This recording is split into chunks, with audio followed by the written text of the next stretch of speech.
એ ભગવાન નારાયણના મોઢામાંથી 4 જે શ્લોકો પ્રગટ થયા અને એ 4 શ્લોકોમાંથી 18,000 શ્લોકો બન્યા એ ભાગવત છે. મૂળ તો ચતુશ્લોકી ભાગવત જ છે. એ ચતુશ્લોકી ભાગવતની કથા માયાના આવરણની કથા અને અંતમાં મુક્તિના 2 પ્રકારોની કથા બતાવી. સદ્યો મુક્તિ અને ક્રમ મુક્તિ, આ 2 મુક્તિઓ બતાવી. આ 2 એક પ્રકારના વાહન છે. સદ્યો મુક્તિ એટલે પ્લેન છે અને ક્રમ મુક્તિ એટલે ટ્રેન છે. ટ્રેનમાં પૈસો ઓછો જોઈએ, પ્લેનમાં પૈસા વધારે જોઈએ. હવે નક્કી તમારે કરવાનું છે કે તમારે પ્લેનમાં બેસવું છે કે ટ્રેનમાં.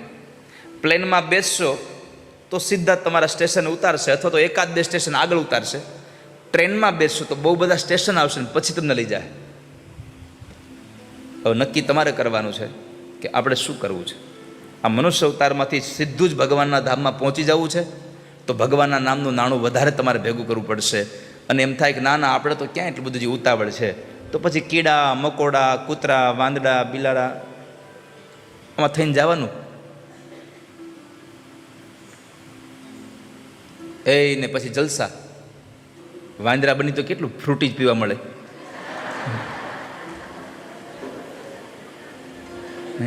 કેટલું સારું ફ્રૂટી પીવા મળે મફતની. હાવ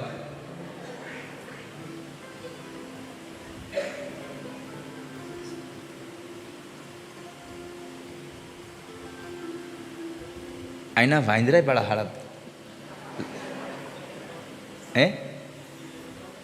બિસ્કિટ નો ખાધા? ફ્રૂટી આપો ફ્રૂટી.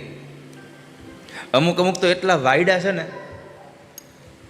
કે ફ્રૂટી આપો ને તો જે વસ્તુ લઈ ગઈ ને તોડીને તમને આપે પાછું. કોણ જાણે કે આ ભાવમાં આપણે એનું હું બગાડ્યું હોય.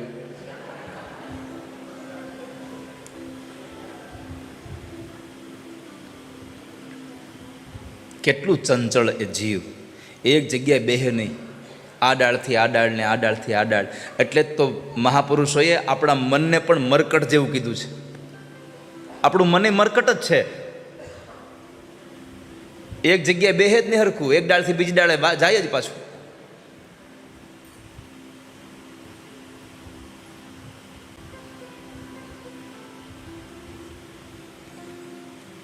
તો સદ્યો મુક્તિ અને ક્રમ મુક્તિની 2 વાત બતાવી. અને શ્રીમદ ભાગવત એ મહાપુરાણ છે એટલે 10 લક્ષણો બતાવ્યા. અત્ર સર્ગો વિસર્ગશ્ચ સ્થાનમ પોષણ મૂતય મન્વંતરેશાનો કથા નિરોધો મુક્તિરાશ્રય. આ 10 લક્ષણો બતાવી અને ભાગવતના 2ય સ્કંદને વિશ્રામ કરી. 3ય સ્કંદ જે સર્ગ લીલા છે એમાં મૈત્રેય અને વિદુરના સંવાદની કથા છે કે વિદુરજી મહારાજ સમૃદ્ધિવાન ઘરનો ત્યાગ કરી અને પોતે ભગવાનનું ભજન કરવા વયા ગયા હતા. કેમ તો કહે છે કે દુર્યોધને મેણું માર્યું હતું, દુર્યોધને એનું અપમાન કર્યું હતું. જ્યારે પાંડવોને 12 વર્ષનો વનવાસ અને 13મું વર્ષ ગુપ્તવાસ સમાપન થયા એટલે વિદુરજી મહારાજે ધૃતરાષ્ટ્રને કહ્યું કે મહારાજ, આ તમારા દીકરો કલીનો અવતાર છે, એની વાત માની અને તમે આમનામ ન કરો, પાંડવોને એનો ભાગ આપી દો. પણ દીકરાઓના મોહની અંદર પડેલો ધૃતરાષ્ટ્ર વિદુરજી મહારાજની વાત માન્યો નહીં. વિદુરજી મહારાજે દુર્યોધનને કીધું કે તમે એનો ભાગ આપી દો. એટલે દુર્યોધને એનું અપમાન કર્યું કે મારા રાજ્યમાં રહી અને મારો રોટલો ખાય, મારું અનાજ ખાય અને હિત જેને પાંડવોનું ઈચ્છવું છે એવા મંત્રીની મારે જરૂર નથી, ચાલ્યા જાવ અહીંયાથી. એટલે વિદુરજી મહારાજ ત્યાંથી નીકળી ગયા, ઘરે ગયા. પોતાની પત્ની સુલભા નારીને સાથે લઈ અને ગંગાના કિનારે આવી અને ભગવાનનું ભજન કરે છે. ઝૂંપડીમાં બેઠા છે. ધૃતરાષ્ટ્રે ઘણું બધું ધન મોકલાવ્યું પણ પાછું મોકલી દીધું. આ ધૃતરાષ્ટ્રે વિદુરને ધન મોકલાવ્યું ને પાછું મોકલી દીધું ને એ માત્ર ને માત્ર મને તમને સંકેત, અહીંયા મને તમને સંદેશો આપ્યો છે કે તમે જ્યારે ભગવાનના ભજન કરવા જાઓ ત્યારે ભૌતિક સુખોનું ત્યાગ કરવો જોઈએ માણસે. પણ આપણે તો અમુક જણા તો હા નિવૃત્તિમાં તીર્થોમાં રહેવા વયા જાય. અમે 1 મહિનો જઈએ છીએ હરિદ્વાર રોકાવા. કેટલો? 1 મહિનો. 15 દિવસે છોકરાને ફોન કરે કે આપણું હગું કોઈ આવે છે ત્યાંથી, અહીંયા ઓળખીતું કોઈ હરિદ્વારમાં આવે છે? કેમ હું જોતું હતું? એ કે અથાણું થઈ રહ્યું છે, મોકલજો ને થોડુંક અથાણું. હવે તું અથાણું ખાવા હરિદ્વાર ગયો છે? માણસ તીર્થમાં જઈ અને ભૌતિક સુખોનો ત્યાગ કરે તીર્થમાં જઈ અને જે સગવડતાઓ, જે આપણી બસ આપણી જરૂરિયાતની સગવડતાઓ સચવાઈ જાય એટલી વ્યવસ્થા થઈ જાય એટલે બહુ થઈ ગયું છે. પણ આપણે અહીંયા જઈને ના, હું નીચે નહીં બેસી શકું, મને પગ બહુ દુખે, મારાથી બહુ હલાહે નહીં, એટલે ઉતારો નજીક આપજો. કાલ તો હું એ જ જોતો હતો કેટલા લોકોને પગ દુખે છે, કોઈના દુખતા નહોતા.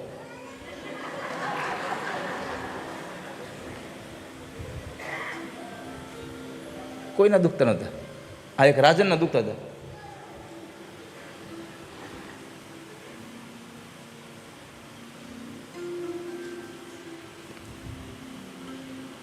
અપમાન કર્યું, કાઢી મૂક્યા આને. એટલે વિદુરજી મહારાજ ગંગાના કિનારે જઈ તાંદળિયાની ભાજી ખાલી પાણીમાં બાફે, મીઠું નાખ્યા વગરનું આહાર કરે છે. કેમ? જેને ભગવાનનું ભજન કરવું હોય એને ચટપટા પદાર્થો ખાવા નહીં. પણ આપણે તો જ્યાં સુધી ચટાકા પટાકા ન ખાય ત્યાં જ મેલ ન આવે. હા, કેવા નામ આપ્યા હોય નહીં, પેલા કુરકુરિયા, એનું એલું રેપર ખાલી એમ તોડો તો એટલી દુર્ગંધ આવતી હોય આપણને. અને તોય કેટલા લોકો ભાવથી ખાતા હોય. છોકરા હાટું લીધા હોય અને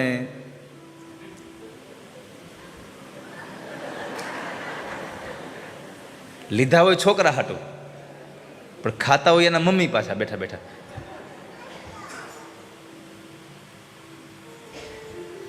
પણ મૂળ વાત એ છે કે તીર્થમાં જઈએ ત્યારે ભૌતિક સુખનો ત્યાગ કરવા માટે થઈ અને વિદુરજી મહારાજે ધૃતરાષ્ટ્રએ મોકલેલી સંપત્તિ પાછી મોકલી દીધી, સ્વીકાર ન કર્યો. બીજું, ભગવાન જેવા ભગવાન આવીને દુર્યોધનને સમજાવે છે કે દુર્યોધન સમજી જા, પાંડવોને 5 ગામ આપી દે. પણ દુર્યોધન ન માન્યો. પરમાત્મા માટે એણે ભોજન તૈયાર કરાવ્યા, પણ ભગવાન એના ઘરે જમ્યા નહીં. અને અંતે પરમાત્મા વિદુર કાકાના ઘરે આવી અને ભોજન કરે છે. જ્યાં ભાવ હોય ને ત્યાં ભગવાન જમે છે. ભાવ કા ભૂખા હું મેં, ભાવ ही एक सार है, भाव से मुझे भजे तो उसका बेड़ा पार है. જેને ભાવ હોય ત્યાં પરમાત્મા જમવા જાય છે. પછી ભલે એના ઘરમાં બીજું કાંઈ બનાવ્યું ન હોય. અને એટલા માટે આપણા કવિઓ લખે ને, બંટીનો રોટલો ને તાંદળિયાની ભાજી, બંટીનો રોટલો ને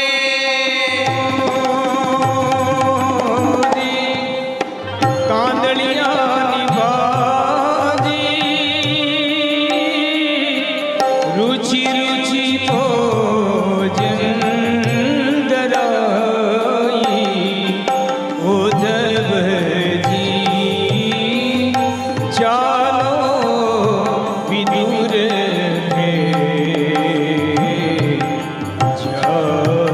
ના ઘરે જઈએ. ભગવાને તાંદળિયાની ભાજી ને બાજરાના રોટલા ખાધા છે. જ્યાં ભાવ હોય ત્યાં પરમાત્મા વધારે પડતા જાય છે. સંપત્તિ હોય ત્યાં ભગવાન જાય એવું જરૂરી નથી, યાદ રાખજો. શબરી પાસે સંપત્તિ નહોતી, સુદામા પાસે સંપત્તિ નહોતી. અરે ગામડાની પેલી અભણ શકુબાઈ પાસે ક્યાં સંપત્તિ હતી? અને છતાંય ભગવાન ત્યાં ગયા. કેમ? ભાવ ભગવાનને જોઈએ છે. આપણે 56 ભોગ ભગવાનને ધરીએ, એમાંથી 1 ચમચી જેટલું ઓછું થાય છે નહીં. અને જો ઓછું થતું હોય તો આપણે ધરીએ એવા છીએ? આપણે ભગવાનને આપીએ નહીં કાંઈ. પણ છતાં ભગવાન એમાંથી આપણો ભાવ જમે છે. 56 ભોગ આમ આમ હોય, બસ ભગવાન આમ ખાલી જોયા કરે, સુગંધ લ્યા કરે, અડવાનું નહીં. એને સ્પર્શ નહીં કરવાનો, ખાલી દૂરથી જોયા કરો. નામ કેટલા ભાત ભાતનું બનાવ્યું છે, અને તોય પરમાત્મા ભાવ જમે છે. એ વિદુરજી મહારાજના ઘરે ભગવાન ભોજન કરીને ગયા. યુદ્ધ તો નક્કી થયું, વિદુરજી ફરતા ફરતા બરાબર ગયા અને એમાં બરાબર ઘણા વર્ષો પછી યાત્રા કરતા કરતા યમુનાના કિનારે આવ્યા અને યમુનાના કિનારે એને ઉદ્ધવજી મળ્યા છે. ઉદ્ધવજીને પ્રશ્ન કર્યો કે શું કરે છે ભગવાન કૃષ્ણ? ઉદ્ધવે રડતા રડતા જવાબ આપ્યો, કાકા તમે જે કૃષ્ણની વાત કરો છો ને કૃષ્ણ હવે ધરતીમાં નથી રહ્યા, એ સ્વધામ ગમન ગયા છે. એટલે વિદુરજી મહારાજ જરા દુઃખી થયા અને ગદગદિત સ્વરે એણે કહ્યું કે ઉદ્ધવજી, ભગવાન સ્વધામ ગમન થયા હોય તો મારા ઉપર જો કૃપા કરો તો એટલું કરો ને કે મને ભગવાનનો સંદેશો સાંભળવો છે, મારે પરમાત્માનો ઉપદેશ સાંભળવો છે, મને સંભળાવશો? એટલે ઉદ્ધવે કહ્યું કે તમારો ઉપદેશ તૈયાર છે પણ હું નહીં કહી શકું. મને ખબર છે તમને શું કહેવાનું છે, બધી મને ખબર છે, પણ હું તમને નહીં કહું. કેમ? તો કહે છે કે ભગવાને આ કામ મૈત્રી ઋષિને સોંપ્યું છે, એટલે તમે મૈત્રી ઋષિ પાસે જાઓ અને એ તમને તમારું ઉપદેશ આપશે. એક રાત્રિ ઉદ્ધવજી મહારાજ અને વિદુરજી બંને ભગવાનના અંતરંગ સખા યમુનાના કિનારા ઉપર રોકાયા. ત્યાંથી ચાલતા થયા વિદુરજી મહારાજ. ચાલતા ચાલતા મૈત્રી ઋષિના આશ્રમમાં આવ્યા. આશ્રમમાં આવી અને મૈત્રી ઋષિને વંદન કરીને કીધું, બાપજી પ્રભુનો ઉપદેશ મને સંભળાવો ને, મારે સાંભળવો છે. અને ત્યારે બેઠા છે ઊંચા આસને મૈત્રી ઋષિ બેઠા છે, નીચેના આસને વિદુરજી મહારાજ બેઠા છે. અને એમને પ્રાર્થના કરી અને વિદુર એટલું કહે, સુખાય કર્માણિ કરોતિ લોકો નતે સુખમ વાન્યદુપારમ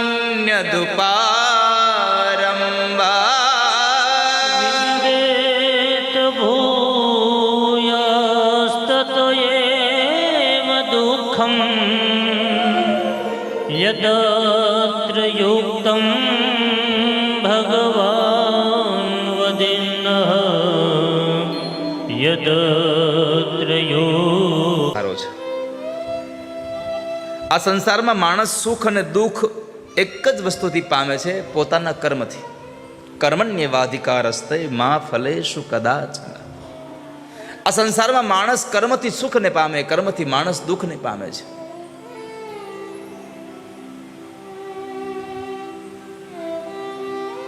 પછી તો વિદુર અને મૈત્રીનો સંવાદ આગળ વધતો ગયો. એમાં મૈત્રી ઋષિએ આ સૃષ્ટિના સર્જનની કથા કરી કે ભગવાન નારાયણે પોતાની નાભી કમળમાંથી એક કમળ પ્રગટ કર્યું. એ કમળની ઉપર બ્રહ્માજીને પ્રગટ કર્યા. બ્રહ્માને સજીવ સૃષ્ટિ રચવાનો આદેશ આપ્યો. જળચરોની રચના થઈ પણ પૃથ્વી જળમાં લીન હતી. એને લઈ આવવા માટે શું કરવું? તો ફરી પાછી ભગવાન નારાયણની ઉપાસના કરી ભગવાન બ્રહ્માએ. અને એ સમયે પરમાત્માએ પ્રાર્થના સાંભળી.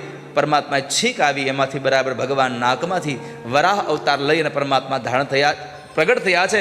બોલીએ વરાહ નારાયણ ભગવાન કી જય. ભગવાન વરાહનું પ્રાગટ્ય થયું. એ ભગવાન પૃથ્વીને લેવા માટે જ્યારે ગયા તો એ પૃથ્વી જળમાં લીન હતી. ત્યાંથી દાઢ વડે ખેંચીને લઈ આવતા હતા. તો એક હિરણ્યાક્ષ નામનો અસુર આવીને કહે છે, આ ધરતી મારી છે, મારી છે, છોડી દો. ભગવાન કહે છે કે હજી આને બહાર લઈને નથી ગયો, ત્યાં તો લોકો કહેવા માંડ્યા કે મારી છે, મારી છે. ભગવાનને સમજાવે છે કે ભાઈ આ ધરતી કોઈની છે નહીં, બધાની માં છે, આને ક્યારેય ભોગવાય નહીં. પણ હિરણ્યાક્ષ માન્યો જ નહીં, માન્યો જ નહીં. પરમાત્મા સાથે યુદ્ધ કરે. પરમાત્માએ એના યુદ્ધની અંદર ભગવાને હિરણ્યાક્ષનો ઉદ્ધાર કરી અને પૃથ્વીને લઈ આવી અને શેષ નારાયણની ફણા ઉપર પ્રસ્થાપિત કરે છે. વિદુરે પ્રશ્ન કર્યો કે હે બાપજી, આ રાક્ષસ કોણ હતો? તો કહે છે કે દિતિનો દીકરો હતો.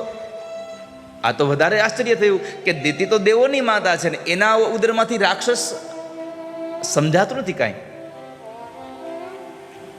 ત્યારે મૈત્રી ઋષિ કહે છે, સાંભળો વિદુર, દિતિ દેવોની માતા છે, વાત બરાબર છે, પણ એક વખતના સમયે ઘટના એવી ઘટી છે કે બરાબર સંધ્યાનો સમય હતો. એષમામ ત્વત્કૃતે વિદ્વન કામ આતત્સરાસન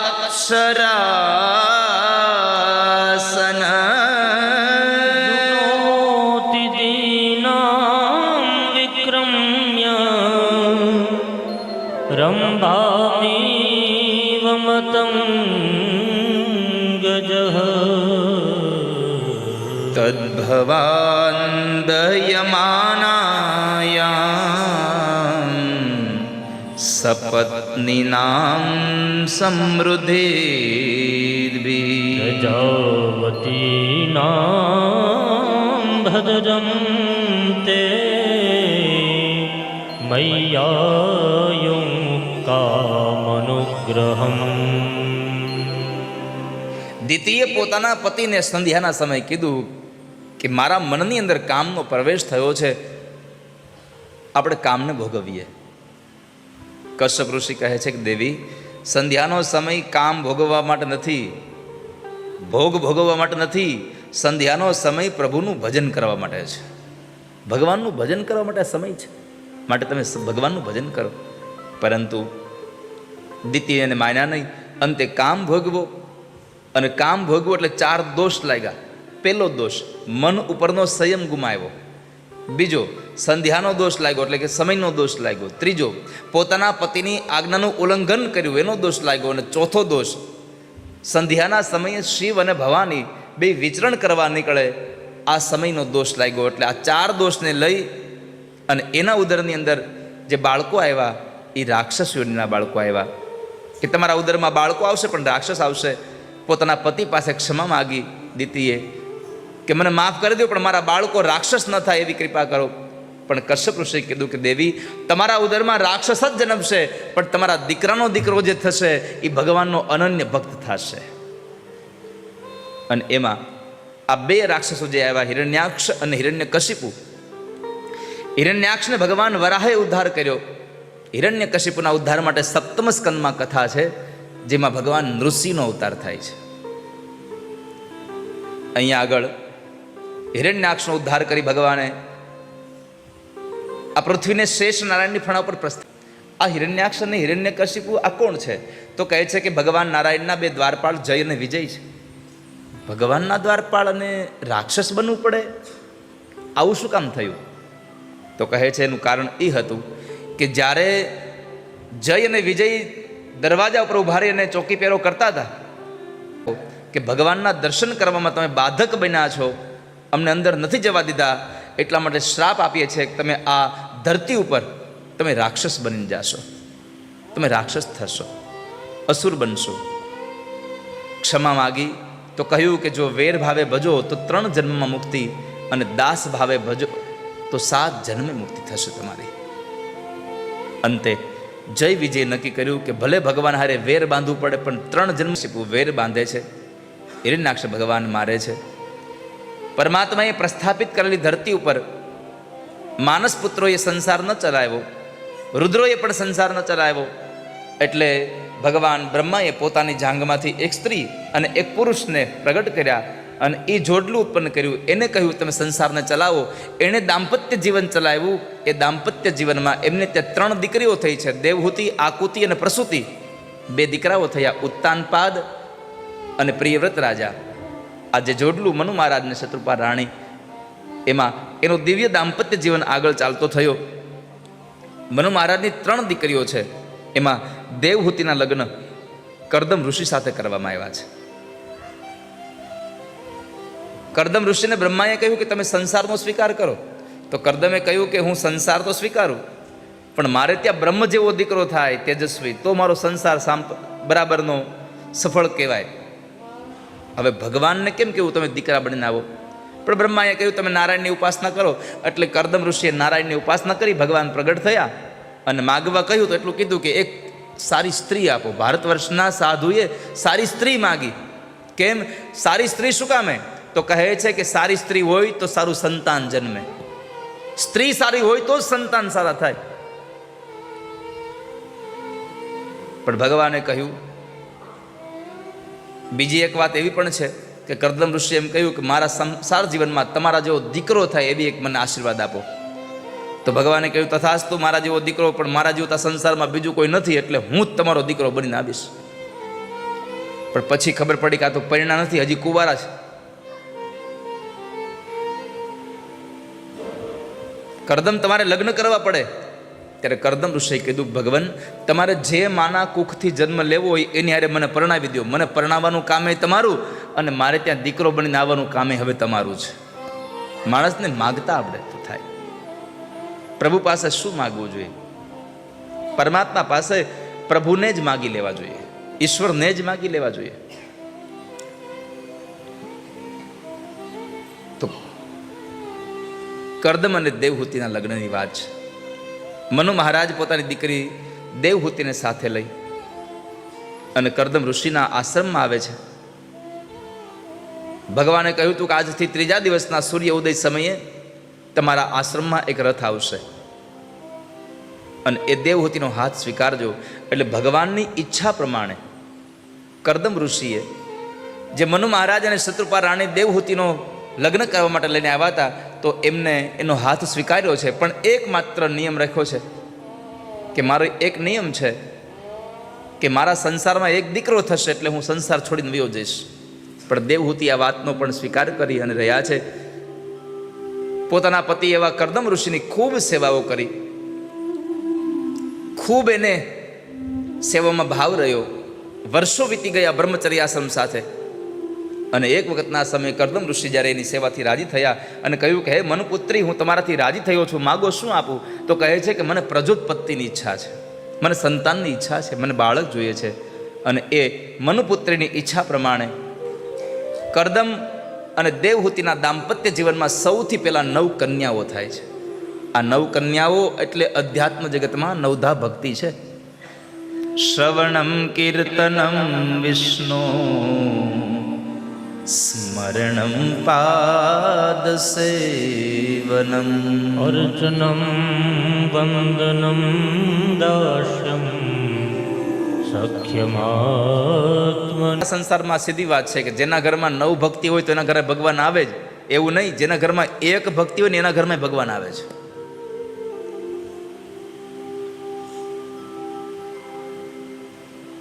જેના ઘરમાં કીર્તન થતું હોય, જેના ઘરમાં સત્સંગ થતો હોય, જેના ઘરમાં ભક્તિની વાતો થતી હોય, એવા ઘરની અંદર ભગવાન પોતે આવીને બિરાજમાન થાય છે. જેના ઘરમાં ભક્તિ જ્ઞાન એ ઘરે આવે છે ભગવાન. તો એ ભગવાન જ્યારે આવે છે, પણ કથા બહુ સુંદર છે કે 9 દીકરીઓ થયા પછી દેવહૂતિના મનમાં જરાક થોડો ક્ષોભ થયો કે મેં ભારત વર્ષના ઋષિ પાસે કાંઈ નહીં તો આ પ્રજોત્પત્તિ માગી. પણ પ્રજોત્પત્તિ વાસનાવાળી નહોતી, ઉપાસનાવાળી હતી. વાસના સાથે સંતાન જન્મે ને એ રાક્ષસ જન્મે, અને ઉપાસના સાથે જે સંતાન જન્મે એ આપણા ઘરમાં ભગવાન જન્મે છે. તમે જુઓ, દેવોની માતા દિતિ હતા છતાંય પણ રાક્ષસ જન્મા. કેમ? એના મનમાં કામ પ્રવેશ કર્યો હતો, વાસના જાગી હતી. અને અહીંયા પણ દેવહૂતિ છે, એક ઋષિ પત્ની છે, પણ ઉપાસના હતી. એ ઉપાસનાના ભાવ સાથે જ્યારે સંતાન જન્મ્યું તો એ સ્વયં પરમાત્મા કપિલ નારાયણ પોતે આવી રહ્યા છે. વાસના અને ઉપાસનામાં બસ આટલો જ તફાવત છે. તો 9 કન્યાઓ પછી દેવહૂતિના ઉદરમાંથી ભગવાન કપિલ નારાયણનું પ્રાગટ્ય થાય છે. બોલીએ કપિલ નારાયણ ભગવાન કી. ભગવાન કપિલ નારાયણનું પ્રાગટ્ય થયું. સમય થોડો વ્યતીત થયો એટલે કરદમ ઋષિએ પોતાની 9 દીકરીઓને ઋષિ મુનિઓ સાથે પરણાવી અને પોતે તીર્થના સ્થાનમાં જઈ ભગવાનનું ભજન કરવા માટે રોકાયા. આ બાજુ માં દેવહૂતિએ નક્કી કર્યું કે મારા પતિએ પોતાનો માર્ગ લઈ લીધો, પણ માને આ યોગના માર્ગ માટે મને મારો દીકરો દેતા ગયા છે, મુક્તિના માર્ગ માટે મને મારા સંતાનને મૂકતા ગયા છે. એટલે પોતાના દીકરાને ગુરુ બનાવી અને માં દેવહૂતિ પ્રશ્ન કરે છે. જુઓ, પોતાના દીકરાને ગુરુ બનાવ્યો એટલે આ કથા આપણને સંદેશો આપે છે કે આ સંસારમાં ગુરુ બનાવવા માટે ઉંમર કેટલી છે એ મહત્વ નથી, પણ જેને ગુરુ બનાવો છો એનામાં જ્ઞાન કેટલું છે એ મહત્વનું છે. ગુરુ બનાવવા માટે એવું નક્કી નથી હોતું કે આપણાથી મોટા હોય એને જ ગુરુ બનાવાય, આપણાથી નાનોય ગુરુ આપણો હોય. અહીંયા જુઓ ને, પણ પોતે માં પોતાના દીકરાને ગુરુ બનાવે છે. નહીં તો માં દીકરાની ગુરુ હોય બરાબર છે, પણ અહીંયા તો દીકરો માનો ગુરુ બને છે. કેમ? માં કરતાં જ્ઞાન ભગવાન પાસે વધારે છે. જેનામાં જ્ઞાન હોય ને એને ગુરુ બનાવાય. એમાં ઉંમર જોવા નક્કી જરૂર નથી કે ભાઈ આ તો હજી નાના છે એટલે એમ ન કરાય, આ તો મોટા છે એટલે આમ ને તેમ. ના, જ્ઞાન જોવાની વાત છે. અને એ સમયે માં દેવહૂતિ ભગવાનને 2 હાથ જોડી અને સ્તુતિ કરે તમ ત્વાગતાહં શરણં શરણ્યં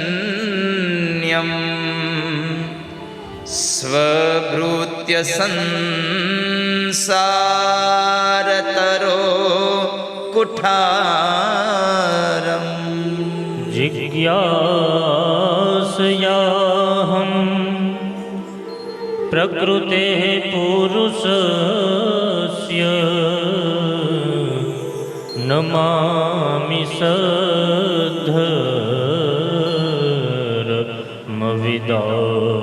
वरिष्ठम्। માએ પ્રશ્ન કર્યો, ભગવાન આ સંસારમાંથી મુક્ત થવું હોય તો શું કરવું જોઈએ? આ મોહજાળમાંથી છૂટી જવું હોય તો શું કરવું જોઈએ? ભગવાને એક જ માર્ગ બતાવ્યો, માં આ સંસારની માયામાંથી છૂટવા માટે એકમાત્ર સાધન છે, એ અધ્યાત્મનો માર્ગ છે. અધ્યાત્મના માર્ગ સિવાય તમારો ઉદ્ધાર નહીં થાય. યોગ આધ્યાત્મિક પૂસામ મતો નિશ્રેયસાય મે અત્યંતો પરતિર્યત્ર દુઃખસ્ય ચ સુખસ્ય ચ. આ સંસારમાંથી મુક્ત થવું હોય તો સતત ભગવાનનું ભજન કરતા રહો. સતામ પ્રસંગાન મમ વીર્ય સંવિદો ભવંતિ રત્કર્ણ રસાયના કથા.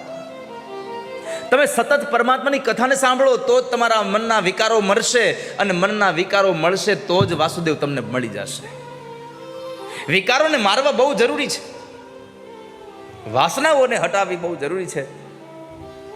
ના સંસારમાં આ મન એવું છે કે જેમ એને પાછું વાળો એમ જ એમાં વધારે વધારે ઘૂંસતું જાય, એમ વધારે વધારે જતું જાય. જેમ પાછું વાળો ઘઉંની ડુંડી જેવું છે, બાબરા ભૂત જેવું છે. આ હરખું રહે જ નહીં.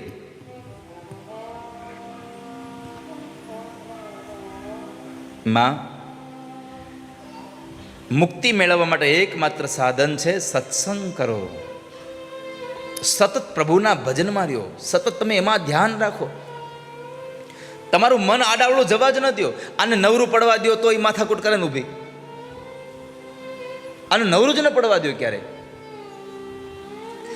જેવું કામમાંથી નવરું થાય ભગવાનમાં લગાડી દો, તરત પાછું તરત જ ભગવાનમાં લગાડી દેવાનું.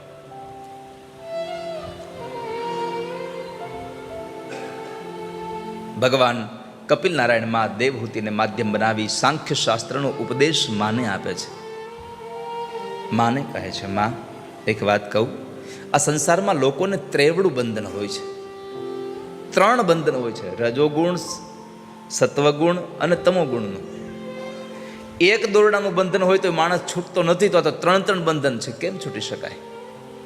કેમ છૂટી શકાય? માટે માં આ બધા જ બંધનોમાંથી છૂટવા માટે સત્સંગ જ જરૂરી છે. સત્સંગ વગર આપણું કલ્યાણ નહીં થાય.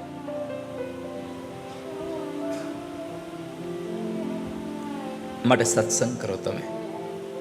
સાધુ શું? સાધુનું એક જ લક્ષણ છે, પ્રભુ પદ પ્રગટ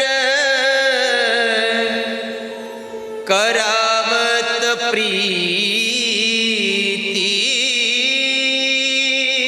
પ્રભુ પદ પ્રગટ કરાવત પ્રીતિ. ભરમ મિટાવત ભારી. ભરમ મિટાવ. પ્રભુ પદ પ્રગટ કરાવત પ્રીતિ. પરમાત્માના ચરણોમાં પ્રેમ કરાવે ને એને સાધુ કહેવાય. કોઈના આશ્રમમાં હોય, મોટો આશ્રમ હોય, આશ્રમમાં જાઓ, સાધુ પાસે જાઓ અને સાધુની પાસે જઈને બેહો અને એ શેર બજારની વાત કરે તો ત્યાંથી ઊભું થઈને નીકળી જાઓ. એ કોઈ હિન્દી ફિલ્મની વાત કરે તો નીકળી જવું, રાજકારણની વાત કરે તો નીકળી જવું. કેમ? સાધુનું લક્ષણ છે કે સાધુ પાસે જાઓ એટલે તમને ભગવાનની જ વાત કરવા જોઈએ, પ્રભુની જ વાત કરે. પ્રભુમાં કેમ પ્રેમ થાય, પ્રભુ પ્રત્યે તમારી કેમ લાગણીઓ વધી જાય, ભગવાનમાં તમને કઈ રીતે તમારી આસ્થા જોડાઈ જાય, એવી વાતો કરે તો સમજવું આ સાધુ છે, બરાબર છે. પ્રભુ પદ પ્રગટ કરાવત પ્રીતિ, ભરમ મિટાવત ભારી. તો પરમાત્મામાં પ્રેમ કરાવે એને સાધુ કહેવાય. માં સાધુના લક્ષણો છે.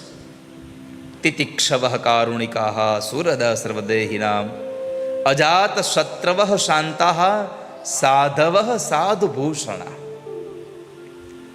સાધુના લક્ષણો ભાગવતજીમાં બતાવ્યા છે. એમાં કહ્યું છે કે સૌથી મોટો લક્ષણ સાધુનું કોઈ હોય તો એ છે કે હું કોઈનો દુશ્મન નહીં અને કોઈ મારો દુશ્મન નહીં. આવું લક્ષણ સાધુનું છે. મારો કોઈ દુશ્મન નહીં અને હું કોઈનો દુશ્મન નહીં. પછી માં સાંખ્ય શાસ્ત્રના ઉપદેશમાં ભગવાને કહ્યું કે આ શરીર હાડ માંસથી ભરેલું છે, આમાં તમે ક્યારેય મોહ ન રાખતા. પણ આપણે જે અંત સમયે પરમાત્માને જે વચન આપ્યું હતું આપણે માના ઉદરની અંદર, એ માના ઉદરમાં રહેલું જે વચન હતું ભગવાનને આપેલું, એ વચન તમે નિભાવજો. કારણ કે જ્યારે આપણે માના ઉદરમાં હોઈએ ને ત્યારે જીવ ભગવાનને કેટલો પુકારતો હોય કે હે ભગવાન, અહીંયાથી મને છોડાવી દો, અહીંયાથી મને છોડાવી દો, હું જિંદગીભર તમને નહીં ભૂલું. પણ જેવા ભગવાન ત્યાંથી છોડાવે એટલે તરત જ હું અહીંયા તું ન્યા.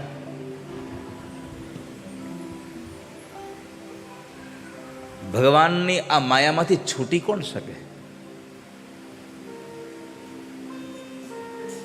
માયામાંથી છૂટવાના પ્રયત્નો કરો ને જેવા કિનારે આવો ને ત્યાં જ બરાબર ભગવાન એકાદું પ્રલોભન આપી દે. આ સંસારમાં પ્રલોભન ભગવાન જ આપે છે, કસોટી કરે છે કે પ્રલોભનમાં જાય છે કે નહીં. પણ જેણે મનથી નક્કી કર્યું હોય કે હવે તો ગમે તેવા પ્રલોભન આવે ન જવું, એટલે ભગવાનનું ભજન એટલું કરે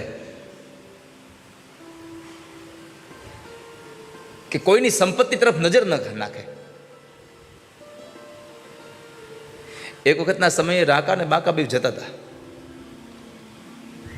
આગળ આગળ પતિ ચાલે, પાછળ પાછળ પત્ની ચાલે.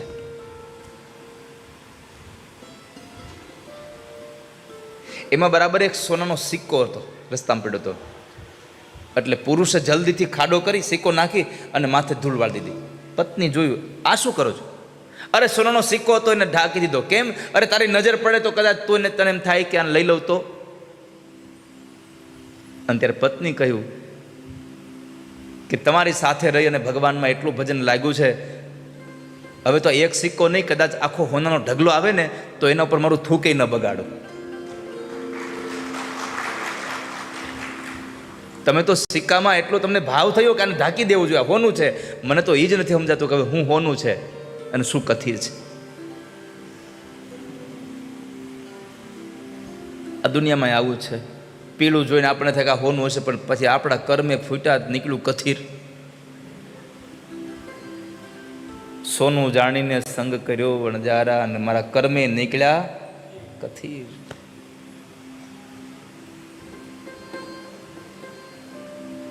માં ગર્ભની અંદર જે ભગવાનને આપણે વાયદો આપ્યો છે એ ભૂલાઈ ન જાય હો. પ્રભુને આપણે કહ્યું છે કે પ્રભુ જીવંત સુધી, જીવન પર્યંત સુધી અમે તમને ક્યારેય ભૂલીશું નહીં.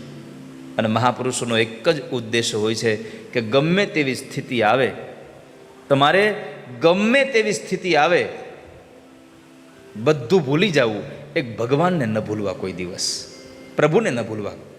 આપણા સંતાનોને જ્યારે આપણે કંઈક આપવું હોય ને, આપણે જવાનું ટાણું આવે ને કે હવે બસ કંઈ નક્કી નહીં, કંઈ વૈયા જાય, તો છોકરાઓને લખીને દેવું કે છોકરાઓ 2 વાત લખીને જાઉં છું, આ 2 વાતને યાદ રાખજો. એક, ગમે તેવી પરિસ્થિતિ આવે એમાં ભગવાનને ન ભૂલતા, અને બીજું, અનિત્યનું લેવાનો ક્યારેય વિચાર ન કરતા. બસ આનાથી તમે સુખી થશો. આ 2 વિચારો દરેક મા બાપ પોતાના સંતાનોને દઈને જાય.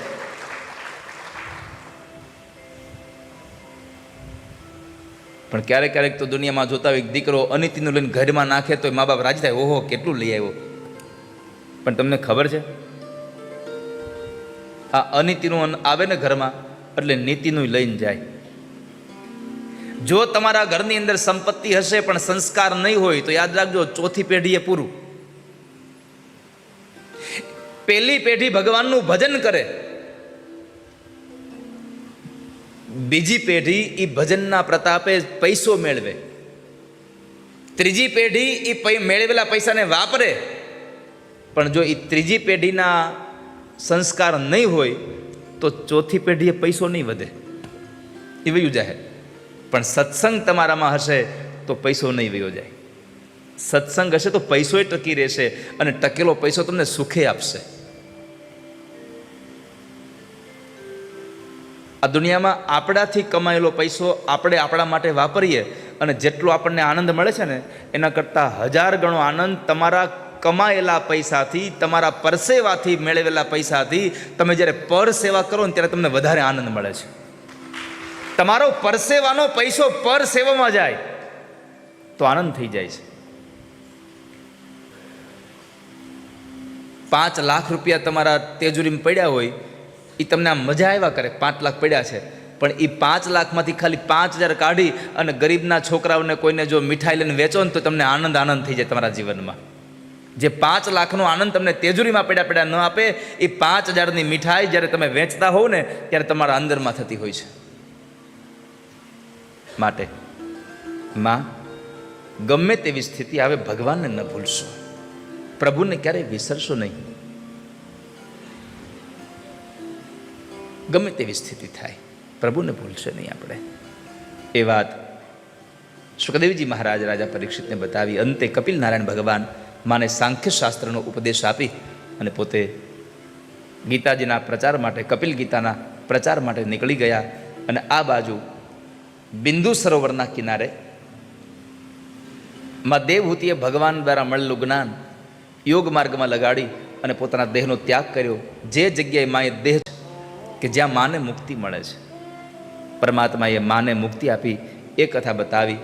તૃતીય સ્કંદને અહીંયા વિશ્રામ કર્યો. ચતુર્થ સ્કંદની અંદર પ્રવેશ કરાવે અને ચતુર્થ સ્કંદમાં વિસર્ગ લીલાની કથાઓ છે.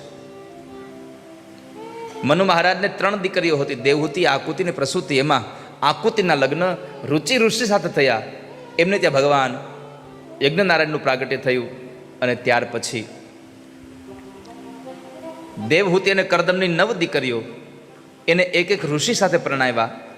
એમાં એક કન્યા જે હતા અનસુયાજી, એ અત્રિ ઋષિ સાથે પરણ્યા. અત્રિ અને અનસુયાના દાંપત્ય જીવનમાં પ્રભુ ભજન દ્વારા એમને ત્યાં પણ દત્ત, દુર્વાસા અને ચંદ્રમા સ્વયં પરમાત્માના અંશાવતાર એવા ભગવાન દત્તાત્રેયનું પ્રાગટ્ય થયું. બોલીએ દત્તાત્રેય મહારાજ કી. દત્તાત્રેય મહારાજનું પ્રાગટ્ય થયું કે જેમણે, જેની પાસેથી સારો વિચાર મળે એને ગુરુ બનાવવાનો આપણને મહિમા બતાવ્યો. ગુરુ કોને બનાવે? 24 ગુરુઓ બનાવ્યા. અને આ સંસારને એક ઉપદેશ કર્યો, એક સંદેશો આપ્યો કે આ સંસારમાં જેની પાસેથી આપણને જીવનને જીવવાનો સારો ઉપદેશ મળે એને આપણો ગુરુ માનવો જોઈએ. કંઠી ગુરુ એક હોય, પણ ઉપદેશ ગુરુ તો ગમે એટલા બનાવી શકાય. કંઠીનો ગુરુ એક હોય, કેમ કે શાસ્ત્રથી વિરુદ્ધ નહીં જાઓ. એક ગુરુ, એક ગુરુ મંત્ર, એક માળા અને એક આસન અને એક તમારા ઈષ્ટદેવ, આને કોઈ દી બદલવા નહીં તમારે. આ 5ને કાયમ માટે આમનામ જ રાખવા. જીવનમાં ગમે તેટલા સારા માણસો મળે, ગુરુ બદલવા નહીં કોઈ દિવસ. ઘણી વખત લોકો કહેતા હોય અમારે ગુરુ મળ્યા પણ ગુરુ કંઈ લેવા નથી, આવું કહેતા. યાદ રાખજો, ગુરુ હલકો થઈ શકે, ગુરુ નીચો હોઈ શકે, ગુરુ પદ કોઈ દી નીચું ન થાય કોઈ દિવસ સંસારમાં. આ સંસારમાં ગુરુનું પદ એટલું ઉપર છે કે જે આ સંસારમાં તમને કલ્પ વૃક્ષ ન આપી શકે, ચિંતામણી ન આપી શકે, કામધેનુ ગાય તમને જે પદ ન આપી શકે, એ વૈકુંઠની પ્રાપ્તિ જે યોગીઓને દુર્લભ છે, એવી દુર્લભમાં દુર્લભ વૈકુંઠની પ્રાપ્તિ આપણને ગુરુ કરાવી દે છે. ગુરુ ગુંગા ગુરુ બાવરા और गुरु देवन का देव. ગુરુ ધારે તો બોલાવી શકે. ગુરુ ધારે તો તમારું જે મૌન છે કે જે બાળક બોલી નથી શકતું, એને પણ ગુરુ ધારે તો બોલાવી દે. કોઈ સ્ત્રી પોતાના બાળકને લઈને જાય કોઈ સદગુરુના શરણે અને કહે બાપજી મારું બાળક બોલતું નથી, મોટું થયું, અને ત્યારે બોલાવડાય, બોલો બેટા સીતારામ, અને સામે સંતની નજર પડે ને બાળક બોલવા માંડે સીતારામ સીતારામ સીતારામ. ગુરુ ગુંગા ગુરુ બાવરા ગુરુ દેવન કા દેવ. તો જિંદગીમાં ગુરુ ન બદલશું ક્યારેય. 24 ગુરુઓની અહીંયા વાત 11મા સ્કંદમાં આપી છે. તો દત્તાત્રેય મહારાજનું પ્રાગટ્ય થયું, એની કથા બતાવી. મનુ મહારાજના ત્રીજા દીકરી હતા જે પ્રસૂતિ, એ પ્રસૂતિના લગ્ન દક્ષ પ્રજાપતિ સાથે થયા. એમને ત્યાં 16 કન્યાઓ થઈ અને એ 16 કન્યાઓમાં 13 કન્યાઓ એને ધર્મને આપી, 1 કન્યા પિતૃને, 1 કન્યા અગ્નિદેવને અને 1 કન્યા જે હતા એ સતી ભવાની સ્વયં પરમાત્મા શિવને પરિણ્યા. પણ ભવાની પોતાની ઈચ્છાથી ભગવાન શિવને પરિણ્યા. પોતાના પિતાને આ વાત ગમતી નહોતી અને દક્ષને આ અણમાનીતો જમાઈ હતો એને ગમતો નહોતો. એમાં એક વખતના સમયે દક્ષ પ્રજાપતિને પ્રજાનો નાયક બનાવવામાં આવ્યો. સભા ભરી અને સભાની અંદર સૌ લોકો બેઠા છે, પ્રજાનો નાયક આવે છે, દક્ષનો પ્રવેશ થયો, બધા લોકો પોતાની જગ્યાએ ઊભા થઈ અને એને આવકાર આપવા માટે ઊભા થયા. પણ ભગવાન શંકર ઊભા નહોતા થયા, શિવ ઊભા નહોતા થયા. તો ભગવાન શંકર ઊભા ન થયા એટલે દક્ષ પ્રજાપતિને બહુ ક્રોધ આવ્યો. ક્રોધમાં આવી અને એ ભગવાન શંકર માટે ન બોલવાના શબ્દો બોલે છે. આ દુનિયાનો નિયમ છે, પદ મળે એટલે હું પણ આવે ને આવે જ. ભગવાનને એટલી પ્રાર્થના કરી કે ઠાકોરજી પદ આપો પણ હું પદ ન આપતા ક્યારે. માણસ પોતાની મસ્તીનો ફેલાવો કરતો જાય.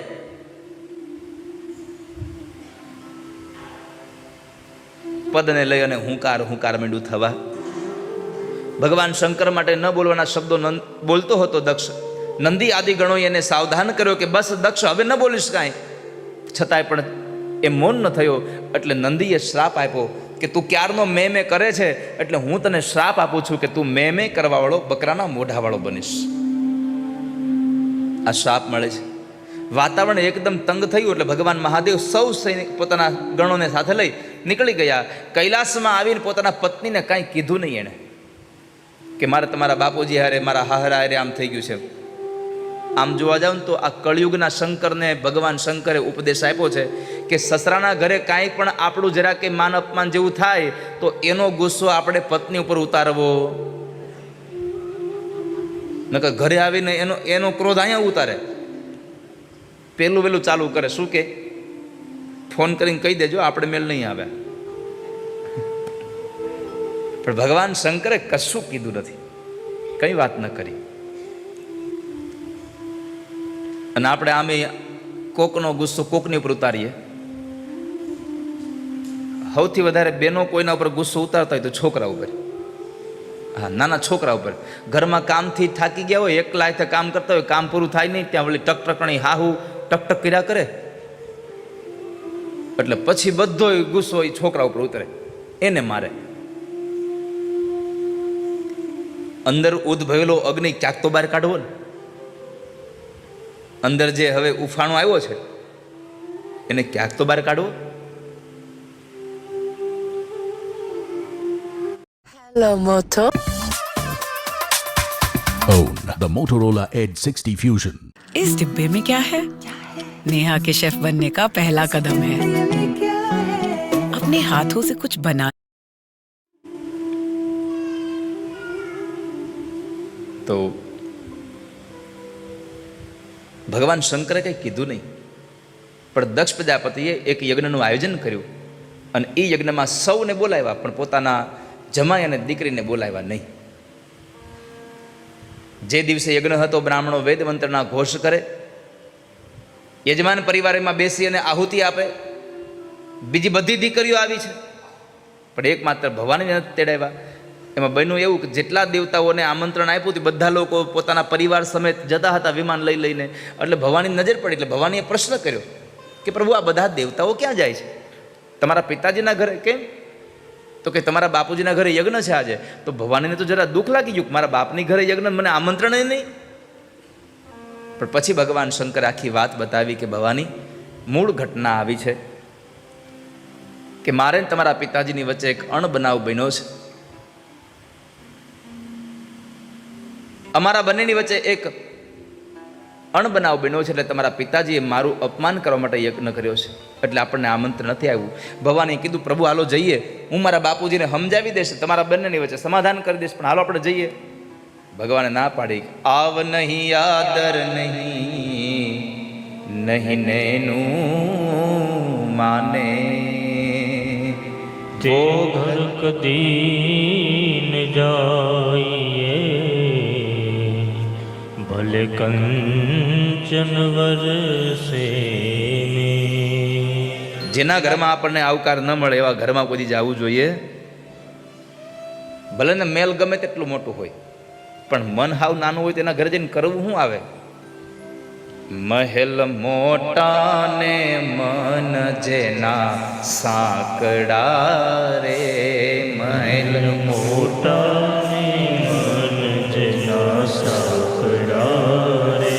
એ મહેલ મોટા ને મન જેના સાંકડા રે, मोटा ने मन जना साकड़ा रे। એ જેના મુખમાં નહીં રામનું નામ છે રે, मुखमान ही रामનું નામ છે રે। જેના મુખમાં નહીં રામનું નામ છે રે, મુખમાં નહીં રામનું નામ છે રે। કોઈ જાશો ના એવાને આંગણે રે, કોઈ જાશો ના એવાને આંગણે, એ કોઈ જાશો ના એવાને આંગણે રે, કોઈ જાશો ના એવાને આંગણે। હરિ બોલ।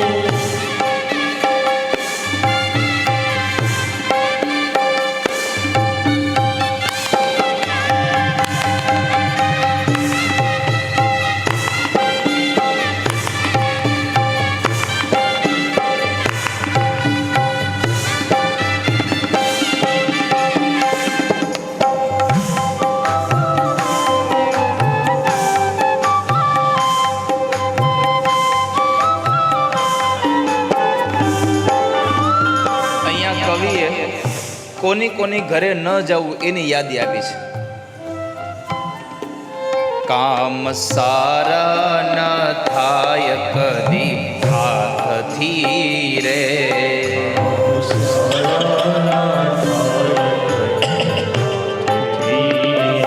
એ કામ સારા ન થાય કદી હાથથી રે,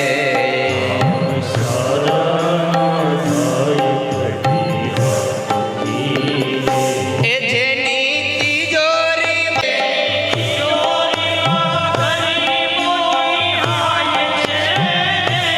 કોઈ જાશો ના એવાને આંગણે રે,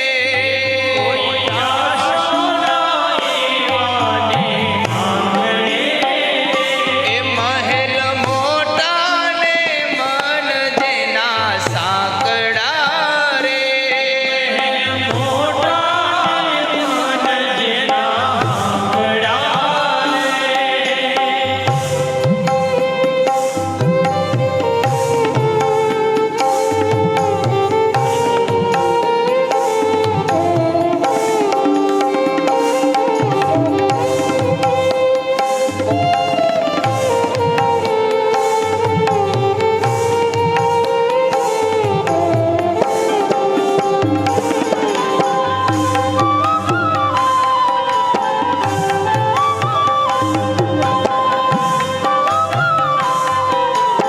અહીંયા કવિએ લખ્યું છે કે જેના હાથથી હારા કામ નો થયા હોય કોઈ દી,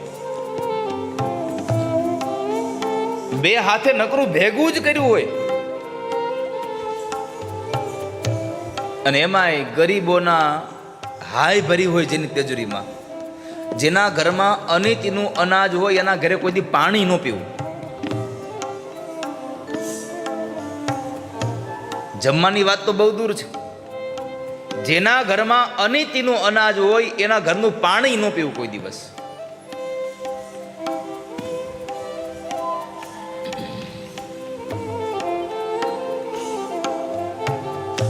મહાભારતનો પ્રસંગ.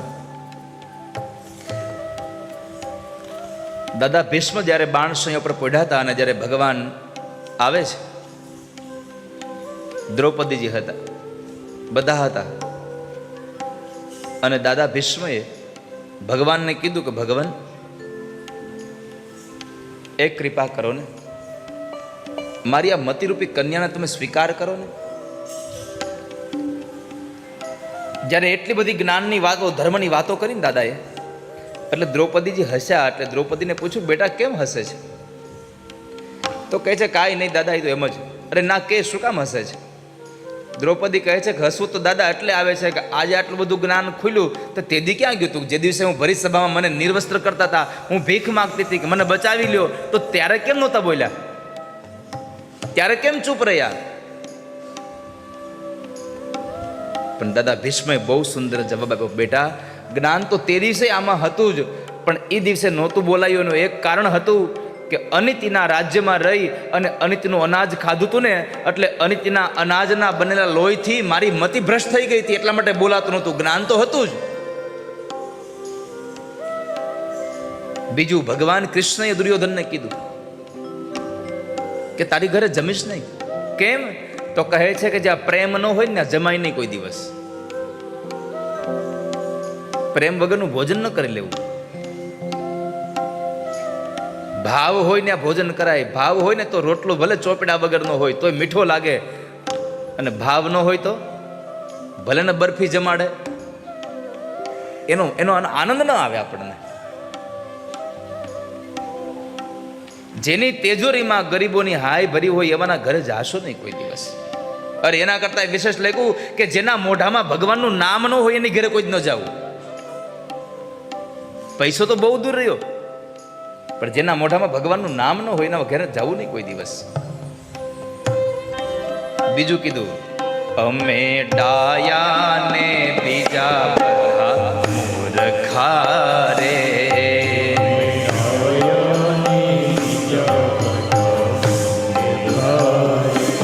અમે ડાયા ને બીજા બધા મૂર્ખા રે.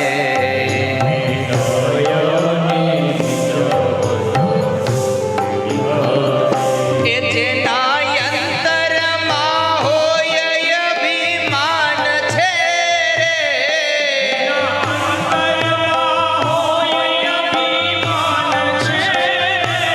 જેના અંતરમાં આવા અભિમાન છે રે.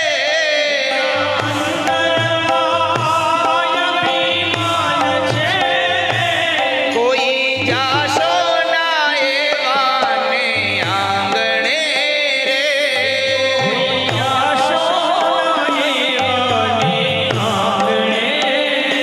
એ કોઈ જાશો ના એવાને આંગણે રે.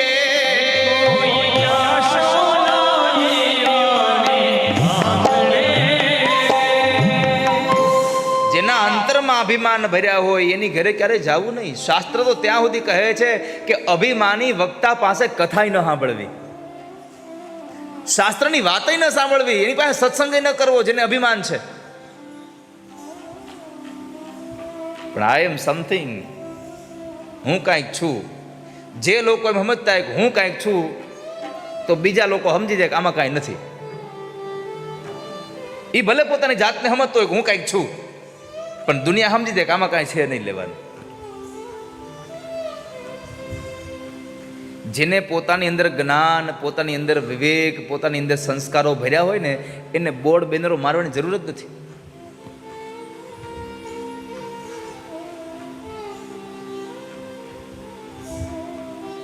એને પોતાની રીતે એને એને એને પ્રચાર પ્રસારની જરૂર જ નથી.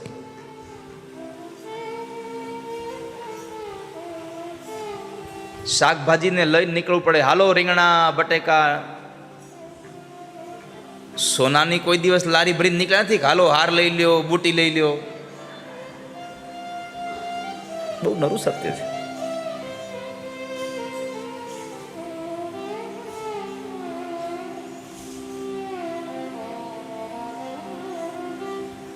તો એવાના ઘરે ન જવું જોઈએ. એટલે ભગવાન શંકરે ના પાડી, પણ ભવાનીની બહુ ઈચ્છા હતી બાપના ઘરે જવાની. એટલે પરમાત્માએ કીધું, એક કામ કરો, તમે જાઓ, હું નહીં આવું. ભવાની ગયા છે. પણ કોઈ એને આવકાર ન આપ્યો. એને કોઈ આવકાર નથી આપતું.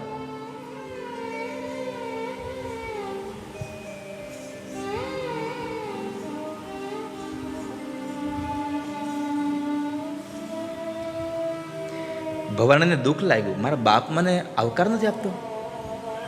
દીકરીને આવેલી જોઈ અને પણ પોતે અવળું ફરી જાય છે.